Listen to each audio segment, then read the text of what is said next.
দেশজুড়ে অরাজকতা এবং বাস চালকের প্রাণ ঝরিয়ে পরিবহন ধর্মঘটের অবসান, আবারও কোলাহল মুখর সড়ক মহাসড়ক।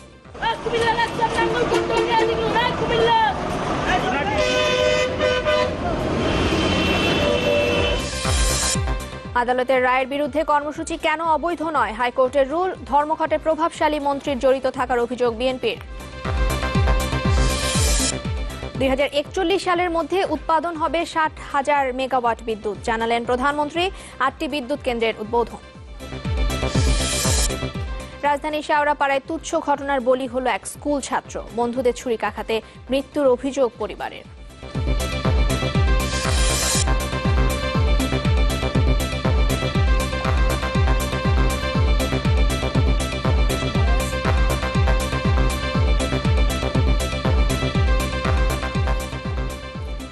শুভেচ্ছা, আমন্ত্রণ নিউজ 24-এ। দর্শক শুনছিলেন সিলনটি শিরোনাম, আর আপনাদের সঙ্গে থাকবো আমি রিদওয়ানা বিনতে জলিল এবং আমি রাশেদুর রহমান। অটো ইগনিশন ও ব্রাশ বার্নার দ্বারা তৈরি আরএফএল গ্যাস স্টোভ, রান্নাঘরের সবার প্রেম। দুদিনের অরাজকতার এক শ্রমিকের প্রাণ ঝরিয়ে প্রত্যাহার হলো অনির্দিষ্টকালের পরিবহন ধর্মঘট।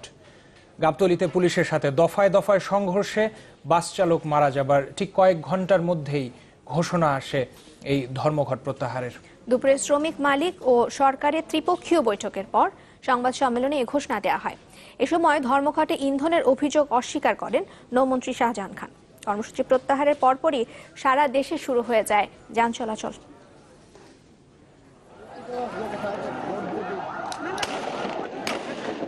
পরিবহন শ্রমিকদের মুহুমুহু ইটপাটকেল, টিয়ারশেল আর ফাঁকা গুলিতে জবাব পুলিশের। বুধবার সকাল থেকে থেমে থেমে যা চলে দুপুর পর্যন্ত।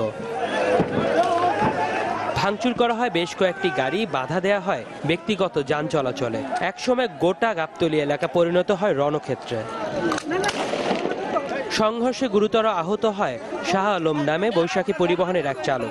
দ্রুত উদ্ধার করে ঢাকা মেডিকেলে নেওয়া হলো, বাঁচানো যায়নি তাকে। ওই রাস্তা দিয়ে আসতেছে, আসে আর দুটা লোক চেপা দিয়ে বাড়ায় এদিকে আসতেছে, তার ডাইরেক্ট পুলিশে ফায়ার করেছে।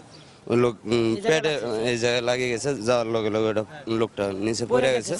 এ খবরে আরো উত্তপ্ত হয়ে ওঠে গাবতলী ও আশপাশের এলাকা। খণ্ড খণ্ড মিছিল নিয়ে টার্মিনাল এলাকায় অবস্থান নিতে থাকে শ্রমিকরা। রাজপথ যখন রণক্ষেত্র, তখন দফায় দফায় বৈঠক চলে সচিবালয়ে, যেখান থেকে শ্রমিকদের প্রাথমিক দাবি মেনে নেয়ার আশ্বাস দেওয়া হয়। আইন মন্ত্রণালয়ের পক্ষ থেকে যখন মাননীয় আইনমন্ত্রী উনি বলতেছে আপনারা আইনের সাহায্য নেন, কোর্টে আসেন, গভর্নমেন্ট আপনাদেরকে সহযোগিতা করবে, আইন আপনাদেরকে সহযোগিতা করবে। পরে সড়ক ভবনে শ্রমিক মালিক আর সরকারের ত্রিপক্ষীয় বৈঠকে সিদ্ধান্ত হয় পরিবহন ধর্মঘট প্রত্যাহার। এখন থেকে যানবাহন স্বাভাবিক চলাচলের জন্য আমরা মালিক ও শ্রমিক ভাইদের প্রতি উদাত্ত আহ্বান জানাচ্ছি। আমরা আশা করি আমাদের এই আলোচনার প্রেক্ষিতে দেশের সর্বত্র যানবাহন চলাচল স্বাভাবিকভাবে শুরু হবে। সংবাদ সম্মেলনে সে ঘোষণার পাশাপাশি শ্রমিকদের কর্মসূচিতে ইন্ধনের অভিযোগের জবাবও দেন নৌমন্ত্রী শাহজাহান খান। আমার বাসায় তো শ্রমিকদের নিয়ে সভা হয়, গার্মেন্টসের সভা আমার বাসায় হয়েছে না। ওই মিটিংয়ের সিদ্ধান্ত ছিল যে আগামীকাল থেকে গাড়ি চলবে। নৌমন্ত্রীর বাসায় ধর্মঘটের পরিকল্পনা হয়েছে এমন খবরকেও অতিরঞ্জিত বলছেন বৈঠকে উপস্থিত ব্যক্তিরা। ওই 14 জেলার ধর্মঘটটি প্রত্যাহার করার জন্যই মূলত আমরা কর্মবিরতি প্রত্যাহার করার জন্য আমরা ওখানে বসছিলাম। যখন ফাঁসির অর্ডারের খবরটা চলে আসলো, তখন সারা দেশে বিক্ষোভ হয়ে গেল, তখন আর আমাদের হাতে থাকলো না ব্যাপারটা। এমন ঘোষণার পরপরই বদলে যেতে থাকে রাজপথের চিত্র। সড়ক মহাসড়কে শুরু হয় সব ধরনের যান চলাচল। এখানে অন্য কোনো সাজিদ হক, চ্যানেল 24, ঢাকা। দর্শক, আপনারা জানেন ধর্মঘটের শুরু থেকেই আমাদের সহকর্মীরা বিভিন্ন জায়গা থেকে ধর্মঘটের সর্বশেষ অবস্থা আমাদের জানিয়েছেন। তো আজকে যেহেতু দুপুরের পরপরই এই ধর্মঘটটি প্রত্যাহার হলো, এবার আমরা চলে যাব আমাদের সহকর্মীদের কাছে। আমাদের সহকর্মী দুজন উপস্থিত আছেন। মাহফুজ কামাল এখন গাবতলীতে অবস্থান করছেন এবং শফিকুল ইসলাম সবুজ তিনি অবস্থান করছেন রাজধানীর অদূরে কাঁচপুর ব্রিজের কাছে। আমি মাহফুজ কামালের কাছে প্রথমে চলে যেতে চাই। গাবতলী বাস টার্মিনালে অবস্থান করছেন মাহফুজ। দুপুরের পর এই ধর্মঘট প্রত্যাহারের ঘোষণা এসেছে। গতকাল থেকে যে চিত্র আমরা লক্ষ্য করছিলাম, থেমে থেমে সংঘর্ষের ঘটনা ঘটছিল, রীতিমতো একরকম রণক্ষেত্র বলা যায়। আজ প্রত্যাহারের পর কেমন চিত্র দেখছেন, বিশেষ করে দূরপাল্লার বাস ছেড়ে যাচ্ছে কিনা বাস টার্মিনাল?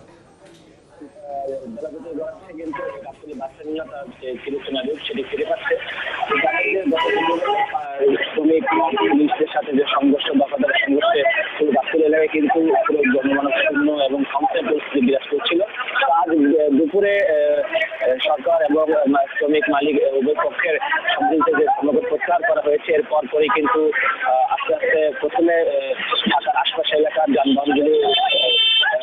ছেড়ে গেছে এবং যাত্রীরা তার মাধ্যমে চলাচল করছে। পরবর্তীতে আস্তে আস্তে যত বেলা গড়িয়ে এসছে পরপরই দূরপাল্লার বাসগুলি ছেড়ে গেছে।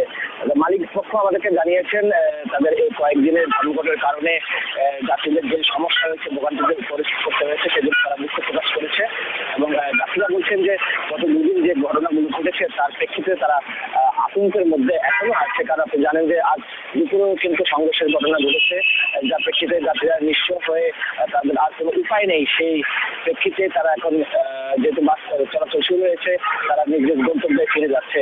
তবে মালিক পক্ষ এবং শ্রমিক পক্ষের মধ্যে এখনো কিন্তু মিশ্র প্রতিক্রিয়া রয়েছে, কারণ তাদের যে চালকদের বাস চালানো বা তাদের ক্ষেত্রে যে আইনগুলি করা হয়েছে সেগুলো ব্যাপারে তাদের বিভিন্ন মতামত রয়েছে। তবে এখন পর্যন্ত আমি যতদূর এখানে দেখতে পেয়েছি ঢাকার আশপাশের এলাকার যানবাহনগুলি স্বাভাবিক হয়েছে এবং গাবতলী এলাকার যান চলাচল পুরোপুরি স্বাভাবিক। তবে সারাদিনে একটি দুঃখজনক বিষয় যেটি ঘটেছে সেটা হচ্ছে পুলিশের বিরুদ্ধে একজন শ্রমিক মারা গেছেন এবং সংঘর্ষ হয়েছে দফায় দফায় এবং সাধারণ মানুষের দুদিন ভোগান্তিতে পড়তে হয়েছে এই ধর্মঘটের কারণে। যত কিছু হোক, যেহেতু ধর্মঘট প্রত্যাহার রয়েছে, যার প্রেক্ষিতে যারা যাত্রী এবং সবাই এখানে স্বস্তি প্রকাশ করছেন। মাহফুজকে ধন্যবাদ। মাহফুজ কামাল গাবতলী থেকে যোগ দিয়েছিলেন আমাদের সাথে। দর্শক, এই পর্যায়ে আমরা রাজধানীর অদূরে কাঁচপুর ব্রিজের কাছ থেকে আমাদের সাথে সরাসরি যোগ দিবেন শফিকুল ইসলাম সবুজ, আমাদের সহকর্মী। সবুজ, ধর্মঘট প্রত্যাহার হয়েছে এবং মাহফুজ আমাদের জানিয়েছেন যে রাজধানীতে স্বাভাবিক রয়েছে যান চলাচল। তো আপনি যেহেতু ঢাকার অদূরে আছেন, মহাসড়কে দূরপাল্লার বাস বা ট্রাক, লরি এগুলো চলাচল কেমন দেখছেন?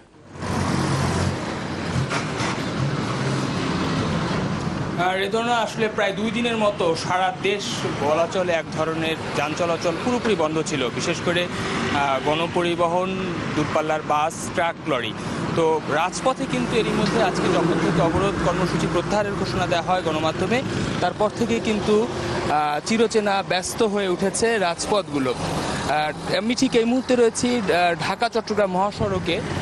ঢাকায় প্রবেশের অন্যতম একটি গুরুত্বপূর্ণ সড়ক হচ্ছে এই পথ। রেদনা, নিশ্চয়ই আপনি দেখছেন যে অবরোধ প্রত্যাহারের পর থেকেই কিন্তু এই অঞ্চলের যে লোকাল বাস রয়েছে, পাশাপাশি ঢাকা থেকে দেশের বিভিন্ন গন্তব্যে এই পথ দিয়ে যে সকল বাস ছেড়ে যায় এবং ট্রাক, লরি ছেড়ে যায়, তাও কিন্তু এখন সজোরে চলছে এই সড়ক দিয়ে। এবং পাশাপাশি এই পথ দিয়ে ঢাকায় যেগুলো প্রবেশ করছে তাও কিন্তু পুরোপুরি ব্যস্ত হয়ে উঠছে আবারও এই মহাসড়কগুলো। এবং হঠাৎ করে ঘোষণার ফলে মানুষের যে ব্যস্ততা বেড়েছে এবং গাড়ি চলাচল বেড়েছে, এর ফলে কিন্তু কোথাও কোথাও আমরা মাঝারি আকারের যানজটও কিন্তু আমাদের চোখে পড়েছে। বিকেল নাগাদ আমি ছিলাম রাজধানীর সায়দাবাদ মোড়ে, অর্থাৎ সায়দাবাদ থেকে কিন্তু এই পথের সব ধরনের বাস, ট্রাক, লরি এগুলো চলাচল করে। তো সায়দাবাদেও কিন্তু হঠাৎ অবরোধ প্রত্যাহারের ঘোষণার পর থেকে কিন্তু মানুষের ভিড় বাড়তে থাকে এবং পরিবহন শ্রমিক যারা ছিলেন তাদেরও কিন্তু এক ধরনের ব্যস্ততা বাড়ে। বিকেলের পর থেকে কিন্তু বলা চলে যে পুরোপুরি আগের রূপে ফিরে গেছে ঢাকা চট্টগ্রাম মহাসড়কের এই পথ সহ আমরা যতটুকু আমাদের অন্যান্য সহকর্মীদের কাছ থেকে জানতে পেরেছি, সারা বাংলাদেশের মহাসড়ক থেকে শুরু করে আঞ্চলিক সড়ক সব পথ। রেদওয়ানা, বেশ স্বস্তির একটা ব্যাপার যে যাত্রীদের ভোগান্তি এখন কিছুটা কমবে। আমাদের সাথে মাহফুজ এবং শফিকুল ইসলাম সবুজ আমাদের সাথে যোগ দিয়েছিলেন। আপনাদের দুইজনকেই ধন্যবাদ জানাচ্ছি আমাদের সাথে যোগ দেওয়ার জন্য।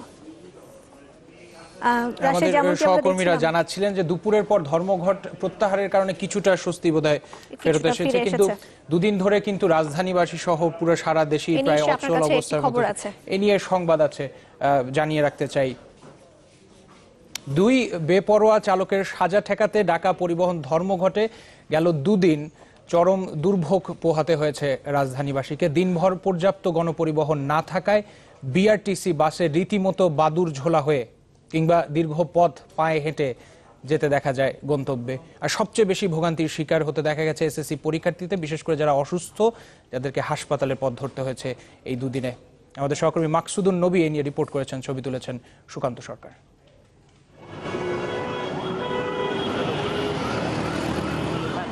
রাজধানীর ফার্মগেট রাস্তার এপারে গাড়ির জন্য ক্লান্তিকর অপেক্ষাতেও কোনো উপায়ন্তর হলো না। তাই এমন ঝুঁকি নিয়েই রাস্তার ওপারে যাচ্ছিলেন রহিমা বেগম স্বপ্না। নারায়ণগঞ্জ থেকে আসছি, ওইখানে তো অনেক ভাঙচুর হইতেছে, কোনো বাস নাই। পরে ওইখান থেকে ট্রেনে আসছি, তারপরে রিক্সা দিয়ে এখানে আসছি। এখন আমরা শেওড়াপাড়া যাব, 300 টাকা দিয়ে রিক্সায় আসছি ওইখান থেকে।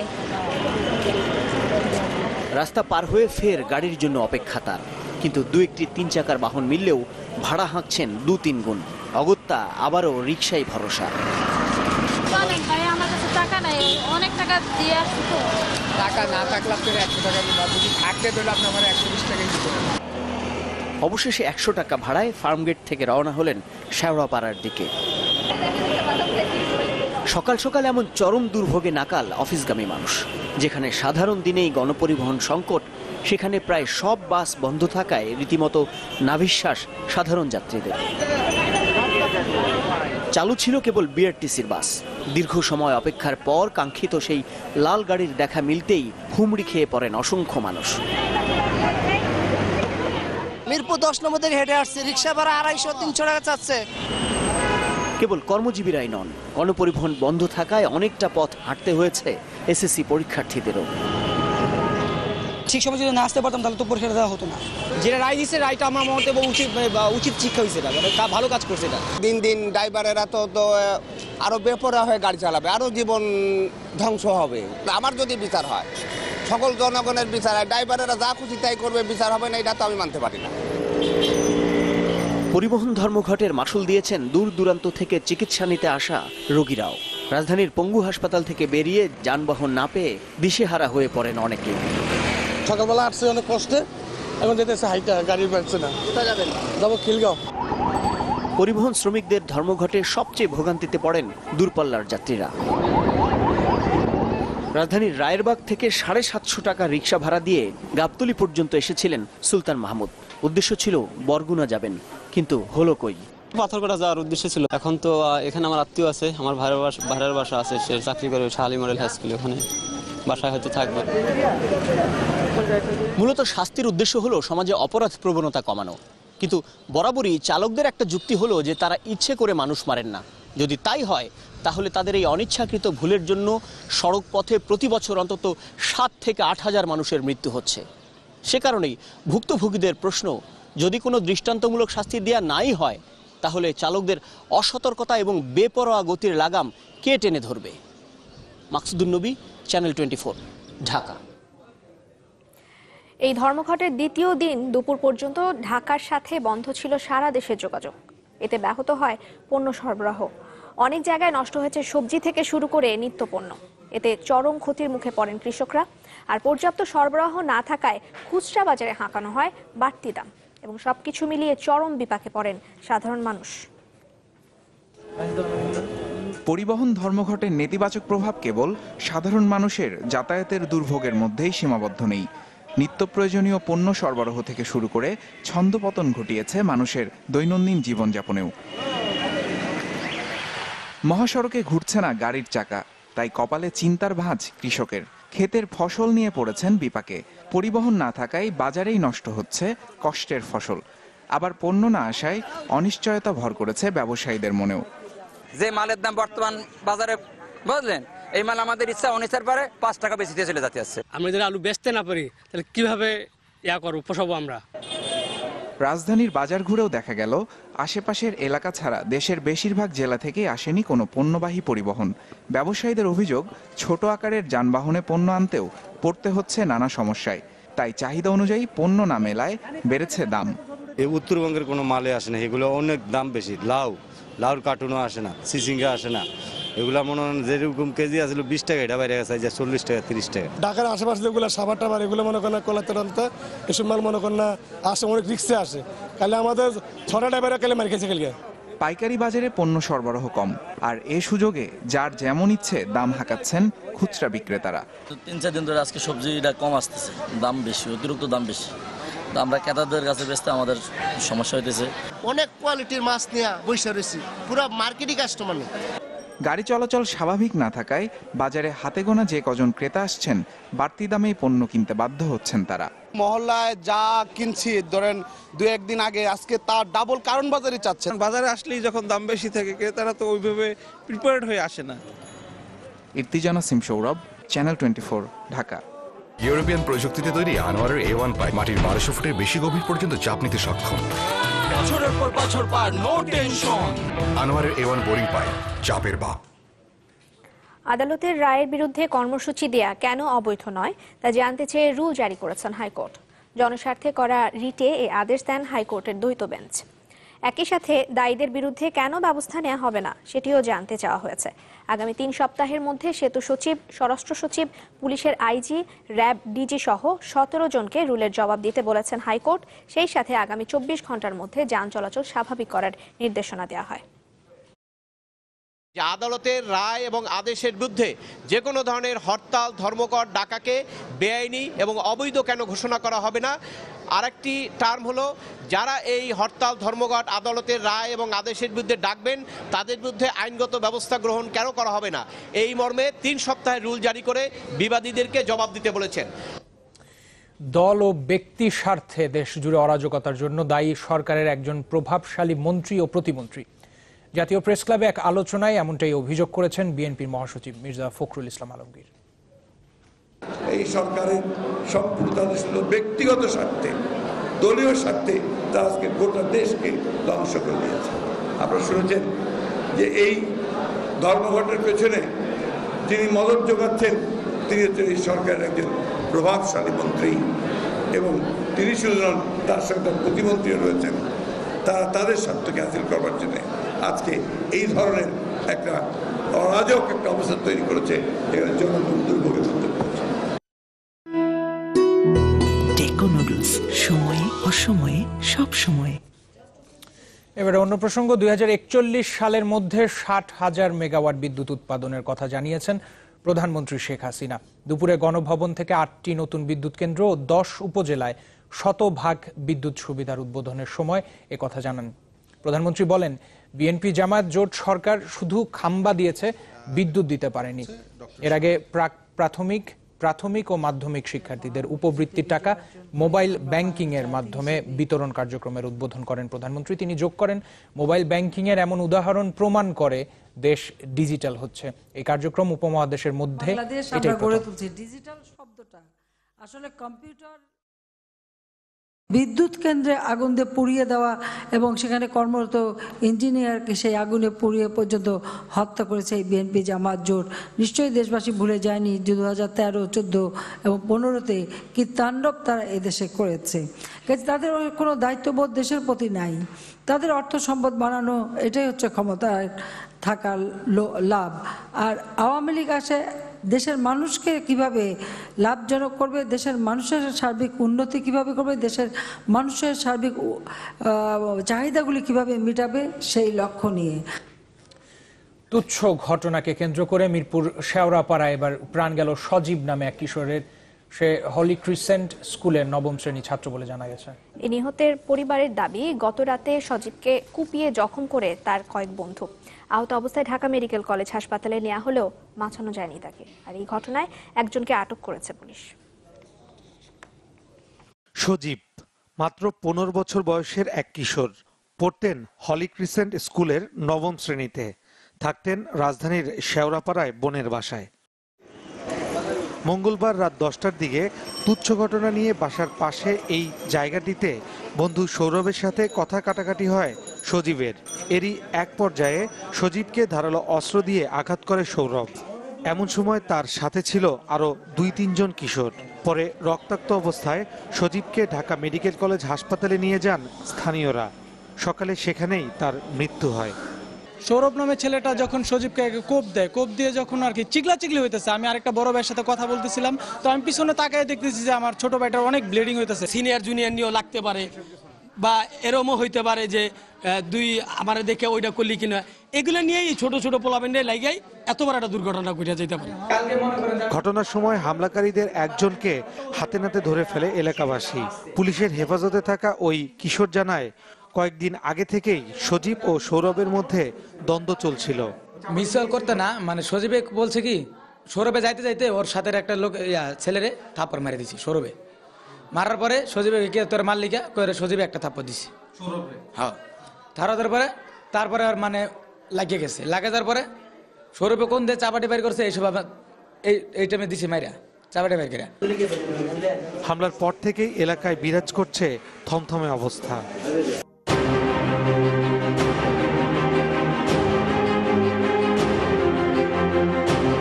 বেশ কিছুদিন ধরেই রাজধানীতে বেড়েছে কিশোর অপরাধের প্রবণতা। এর আগে উত্তরায়, নাখালপাড়ায় ও মিরপুর এলাকায় আধিপত্য বিস্তার নিয়ে কিশোর হত্যার ঘটনা ঘটে। ফয়সাল হোসেন, চ্যানেল 24, ঢাকা। এ পর্যায়ে একটা বিরতি নিচ্ছি, আর ফিরে এসে যা থাকছে। সিটি নির্বাচন ঘিরে কুমিল্লায় চাঙ্গা আওয়ামী লীগ বিএনপি নেতাকর্মীরা, ভোট সুষ্ঠু করতে প্রস্তুত commission.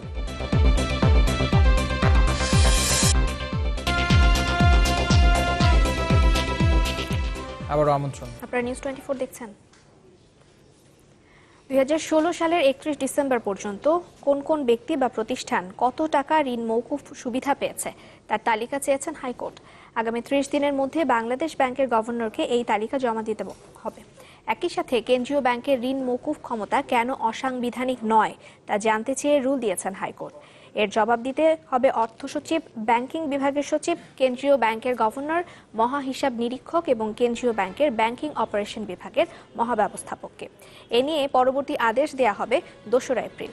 Deputy attorney general SM Moniruzzaman জানান, ঋণ মওকুফ পাওয়া প্রতিষ্ঠান এবং ব্যক্তি অন্য কোনো ব্যাংক বা আর্থিক প্রতিষ্ঠান থেকে ঋণ নিয়েছেন কিনা, নিলে তার পরিমাণেও আদালতে জমা দিতে বলা হয়েছে।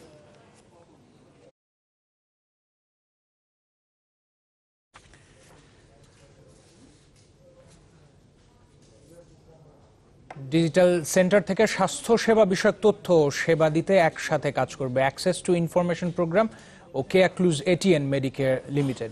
দুপুরে প্রধানমন্ত্রী কার্যালয়ে এই বিষয়ে একটি সমঝোতা স্মারক সই হয়। এর আওতায় দেশব্যাপী 5000-এর বেশি ডিজিটাল সেন্টার থেকে স্বাস্থ্য সম্পর্কিত তথ্য ও সেবা পাওয়া ছাড়াও দেশ বিদেশে উপযুক্ত হাসপাতাল নির্বাচন, বিদেশে চিকিৎসার জন্য প্রয়োজনীয় কাগজপত্র ও ভিসা সহায়তা, অনলাইনে ডাক্তারের অ্যাপয়েন্টমেন্ট সহ টিকিট ও হোটেল বুকিং এর সেবা পাওয়া যাবে।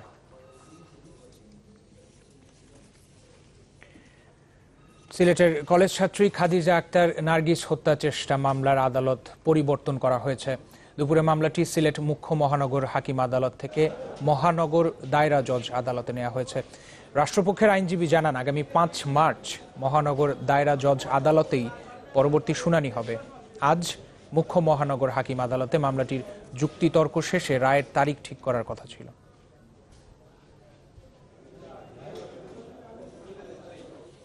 কুমিল্লা সিটি কর্পোরেশন নির্বাচন ঘিরে চাঙ্গা আওয়ামী লীগ ও বিএনপির রাজনীতি। প্রার্থী চূড়ান্ত হওয়ার পর থেকেই সরব দুদলের নেতাকর্মীরা। অভ্যন্তরীণ বিভেদ ভুলে একসাথে কাজ করার কথা জানিয়েছেন তারা। নির্বাচন কমিশন জানিয়েছে, ভোট সুষ্ঠু করতে প্রস্তুতি চলছে পুরোদমে। কুমিল্লা সিটি কর্পোরেশন নির্বাচনে আওয়ামী লীগের টিকিট পেয়েছেন আঞ্জুম সুলতানা সীমা, আর বিএনপি থেকে মনোনয়ন পেয়েছেন সদ্য বিদায়ী মেয়র মনিরুল হক সাক্কু। বড় এই দুই দলের প্রার্থী চূড়ান্ত হওয়ার পর থেকেই চাঙ্গা হয়ে উঠেছে এখানকার রাজনীতি। ভোটে জয় পেতে চলছে চুলচেরা বিশ্লেষণ। দলের সিনিয়র নেতা ও কর্মীদের সাথে শুভেচ্ছা বিনিময়ে ব্যস্ত প্রধান দুই প্রার্থী। আমরা যে আছে ইনশাআল্লাহ ইলেকশন না, আমাদের এই কোনোদিন আর ফাটল ধরবে আমি মনে করি। কুমিল্লার সকল মানুষের, সকল শ্রেণীর মানুষের এবং আওয়ামী লীগের সকল সংগঠন, অঙ্গ সংগঠন যা আছে সবাইকে নিয়ে সবাইরই আমি সহযোগিতা পাবো। ভোট সামনে রেখে নির্বাচন কমিশনের প্রস্তুতিও চলছে পুরোদমে। রিটার্নিং কর্মকর্তা জানান, অবাধ ও নিরপেক্ষভাবে নির্বাচন শেষ করতে নেওয়া হচ্ছে সব পদক্ষেপ। নির্বাচন সময়সূচি ঘোষণা হওয়ার পরপরই নির্বাচন কমিশন 9 জন সহকারী রিটার্নিং অফিসারকে নিয়োগ দিয়েছেন। আপনারা জানেন, এখানে কুমিল্লা সিটি কর্পোরেশনের মোট 27টা ওয়ার্ড। এই 27টা ওয়ার্ডের প্রতিটা 3টা ওয়ার্ডের জন্য একজন সহকারী রিটার্নিং অফিসার নিয়োগ দিয়েছেন।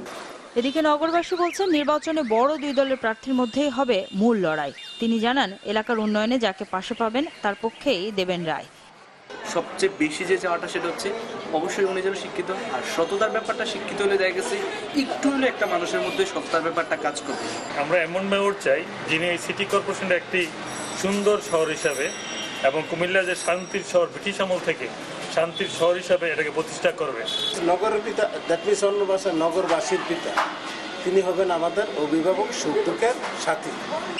আগামী 30 মার্চ অনুষ্ঠিত হবে কুমিল্লা সিটি কর্পোরেশনের নির্বাচন। Desk report, channel 24। এটা বিরতির সময় হলো, ফিরে এসে জানাবো। নিরাপদ মনে করলে মিয়ানমার ফেরত যেতে পারে বাংলাদেশে আশ্রয় নেওয়া রোহিঙ্গারা, টেকনাফে স্বরাষ্ট্রমন্ত্রী।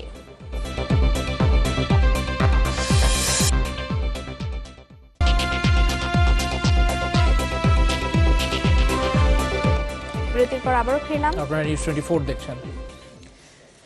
নিহত সাংবাদিক শিমুলের স্ত্রী নুরুন্নাহার খাতুন এসেনশিয়াল ড্রাগস কোম্পানির বগুড়া অফিসের উৎপাদন শাখায় যোগ দিয়েছেন। সকালে কোম্পানির মহাব্যবস্থাপক সত্যজিৎ দাসের উপস্থিতিতে হাজিরা খাতায় সই করেন তিনি।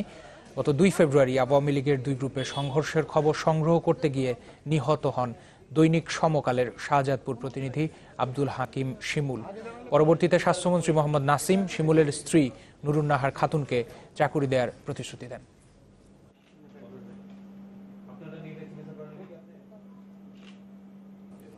রাজধানীর দক্ষিণ বনশ্রী এলাকায় গণপিটুনিতে এক যুবকের মৃত্যুর অভিযোগ উঠেছে। আর এই ঘটনায় জড়িত সন্দেহে 2 জনকে আটক করেছে খিলগাঁও থানা পুলিশ।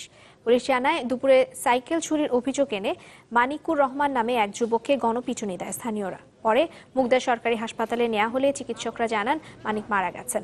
ময়নাতদন্তের জন্য তার মরদেহ পাঠানো হয়েছে ঢাকা মেডিকেলে। নিহতের পরিবার বলছে, চুরির অভিযোগটি ভিত্তিহীন। রোহিঙ্গারা নিরাপদ মনে করলে মিয়ানমার ফেরত যেতে পারে। টেকনাফে আনসার ক্যাম্প থেকে লুট হওয়া অস্ত্র উদ্ধার অভিযান সমাপ্ত ঘোষণা করে এমন কথা বললেন স্বরাষ্ট্রমন্ত্রী আসাদুজ্জামান খান কামাল। দুপুরে নাইখংছড়ি উপজেলার তম্ব্রু পশ্চিম কুল পাহাড়ে এক প্রেস ব্রিফিংয়ে তিনি এসব কথা বলেন। গতকাল সন্ধ্যায় উখিয়ার কুতুপালং এলাকা থেকে রোহিঙ্গা শরণার্থী শিবিরের আনসার ক্যাম্পে হামলার মূল হোতা নুরুল আলমকে আটক করা হয়। পরে তাকে নিয়ে অভিযানে যায় র্যাব। সেখানে উদ্ধার করা হয় 6টি অস্ত্র। এর আগে গত 10 জানুয়ারি 3 জনকে আটক করে 5টি অস্ত্র উদ্ধার করা হয়। গত বছরের 13 মে ভোরে টেকনাফের হিলায় রোহিঙ্গা শরণার্থী শিবিরের আনসার ক্যাম্পে হামলা চালায় দুর্বৃত্তরা। এতে নিহত হয় ক্যাম্প কমান্ডার মোহাম্মদ আলী হোসেন। ওই সময় লুট করা হয় 11টি আগ্নেয়াস্ত্র ও 670 রাউন্ড গুলি।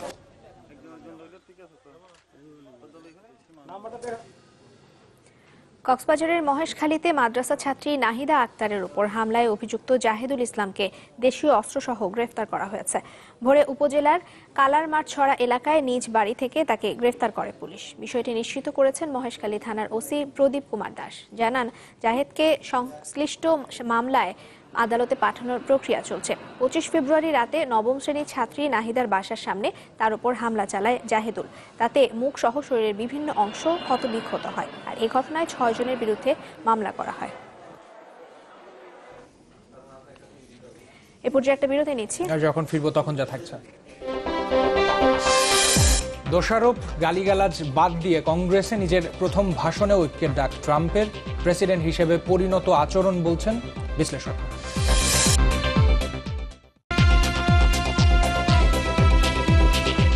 বিরতির পর আবারও ফিরলাম নিউজ 24-এ। এবারে দেশের বাইরের খবর জানাবো। কয়েকদিন আগে ট্রাম্পকে আনপ্রেডিক্টেবল বলেছিল চীন। মার্কিন কংগ্রেসের যৌথ অধিবেশনে নিজের প্রথম ভাষণে সেটিকেই যেন আরও সত্য করে তুললেন যুক্তরাষ্ট্রের নয়া প্রেসিডেন্ট। সুনির্দিষ্ট ইস্যুতে কথা বলার পাশাপাশি লক্ষ্য অর্জনে রাজনীতির ভেদাভেদ ভোলার তাগিদ দিলেন তিনি। তাই বিশ্লেষকরা তো বটেই, বিরোধী শিবির থেকেও আসছে প্রশংসার বাণী। মার্কিন কংগ্রেসে ট্রাম্পের প্রথম ভাষণে আগের প্রতিশ্রুতিগুলোই ঘুরে ফিরে এসেছে। তবে চিরায়ত গালিগালাজ ও অহেতুক দোষারোপের মাত্রা ছিল না বললেই চলে। অনেক বছর ধরেই কাজের সুযোগ ও সম্পদ বিদেশে চলে যাওয়ায় মার্কিন মধ্যবিত্ত শ্রেণীকে ভুগতে হচ্ছে। তাই প্রশাসনকে ঢেলে সাজাতে পুরনো জটিল আইন বাদ দিয়ে নতুন করা হচ্ছে। এছাড়াও কম দক্ষ অভিবাসীর বদলে মেধার ভিত্তিতে অভিবাসীদের যুক্তরাষ্ট্রে আসার সুযোগ দেওয়া হচ্ছে। লক্ষ্য অর্জনে রিপাবলিকানদের সাথে ডেমোক্রেটদের সহযোগিতাও চান ট্রাম্প। আমি বিশ্বাস করি অভিবাসন আইন সংস্কার সম্ভব হবে। যদি আমরা মার্কিন জনগণের ভালো চাই, তবে ডেমোক্রেট রিপাবলিকানদের একসাথে কাজ করতে হবে। এমন ভাষণকে পরিণত আচরণ বলছেন বিশ্লেষকরা। একই সাথে বক্তৃতায় আরো কি কি বিষয় রাখা উচিত ছিল সেটি নিয়েও এখন চলছে চুলচেরা বিশ্লেষণ। যুক্তরাষ্ট্রের প্রেসিডেন্টের যেভাবে কথা বলা উচিত ঠিক সেভাবেই ভাষণ দিয়েছেন ট্রাম্প। তিনি তার লক্ষ্যে ছিলেন অবিচল। নির্বাচনী প্রচারণা থেকেই তিনি একই কথা বলে যাচ্ছেন। সামাজিক নিরাপত্তা ও আবহাওয়ার পরিবর্তন রোধের বিষয়ে কিছুই তিনি বলেননি। মার্কিনীদের ভবিষ্যৎ নিয়ে আমি উদ্বিগ্ন। তিনি যুক্তরাষ্ট্রের প্রধান শত্রু রাশিয়াকে চিনতে পারছেন না। ট্রাম্পের ভাষণের ইতিবাচক প্রতিক্রিয়া এসেছে মিত্র দেশ জাপান থেকেও। সামরিক খাতে ট্রাম্পের বাজেট বাড়ানোর ঘোষণা জাপান যুক্তরাষ্ট্র সম্পর্ককে আরো শক্তিশালী করবে, বিশ্বে শান্তি ও স্থিরতা আনতে সাহায্য করবে। ট্রাম্পের এই নতুন রূপ সম্পর্কে তাই বলা হচ্ছে, গেল 1 মাস গুহায় বাস করা কোনো ব্যক্তি যদি এই ভাষণ শোনেন তবে ট্রাম্পকে যোগ্য প্রেসিডেন্টই মনে করবেন। নাদিরা জাহান, চ্যানেল 24। লাতিন আমেরিকার দেশগুলোতে চলছে কার্নিভালের ধুম। কোথাও কার্নিভালের প্যারেড শেষ পর্যায়ে, আবার কোথাও চলছে প্রস্তুতি। রঙিন পোশাক আর মনোমুগ্ধকর পরিবেশনা কার্নিভালকে করে তুলেছে আকর্ষণীয়। কার্নিভাল মানেই সাম্বার উদ্দাম নৃত্য, নাচে গানে মাতোয়ারা পুরো রিও ডি জেনিরো। ব্রাজিল থেকে আর্জেন্টিনা, লাতিন আমেরিকার দেশে দেশে ছড়িয়েছে এই উৎসবের উন্মাদনা। বাহারি পোশাক আর নানা শারীরিক কসরত উপস্থাপনে ব্যস্ত শিল্পীরা।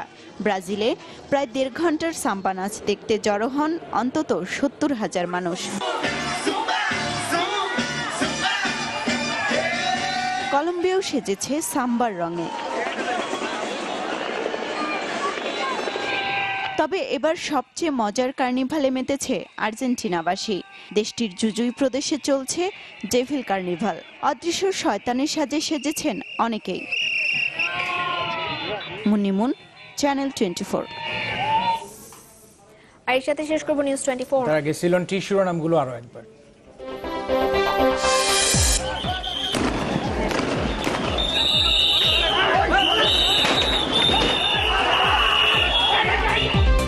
দেশ জুড়ে অরাজকতা আর বাস চালকের প্রাণ হারিয়ে পরিবহন ধর্মঘটের অবসান, আবারও কোলাহলমুখর সড়ক মহাসড়ক।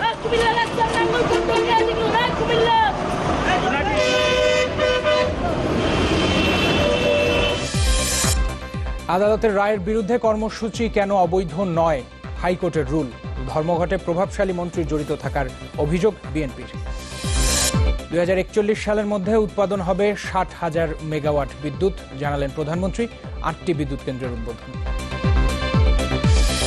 এবং রাজধানীর শেওড়াপাড়ায় তুচ্ছ ঘটনার বলি হতে হলো এক স্কুল ছাত্রকে। বন্ধুদের ছুরিকাঘাতে মৃত্যুর অভিযোগ পরিবারের। এই ছিল নিউজ 24 এর। সাথে থাকার জন্য ধন্যবাদ সবাই। এরপর স্পোর্টস 24 সাথে থাকবে ইভান ইকরাম। দেখার আমন্ত্রণ।